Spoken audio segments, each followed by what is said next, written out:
এই হলো ঈদের দিন পুরুষ মানুষের ব্যস্ততা। দেখুন, গরু বানানোর পর তা আবার নিয়ে যাচ্ছি বোন এবং ফুফুর বাসায়। আমি এবং চাচা দুজন মিলে আস্তে আস্তে বড় হচ্ছি।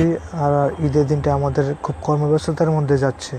একটা সময় ঈদের দিন খুব আমোদ ফুর্তি ছিল, কিন্তু আস্তে আস্তে যখন বড় হয়ে গেলাম তখন আর ওই আমোদ ফুর্তিটা যেমন লাইফ থেকে চলে গেছে এমন মনে হচ্ছে। ঈদের দিনটাই যায় কর্মব্যস্ততার ভিতর।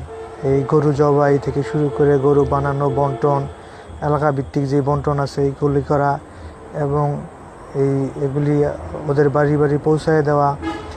যদি এই কাজগুলি করতে ভালো লাগে, এরপরও অনেক অক্লান্ত পরিশ্রম করতে হয়। মানে ঈদের দিনটাই চলে যায় আমাদের ঈদের এই ধরনের কর্মব্যস্ততায়। এই যে ধরুন, আজকে মাংস দেওয়ার দায়িত্ব পড়ছে আমার উপর আর ছোটো চাচার উপর। আমরা দুজনে আজকে ফুফুদের বাসায় এবং বোনদের বাসায় মাংস দিয়ে আসতে হবে।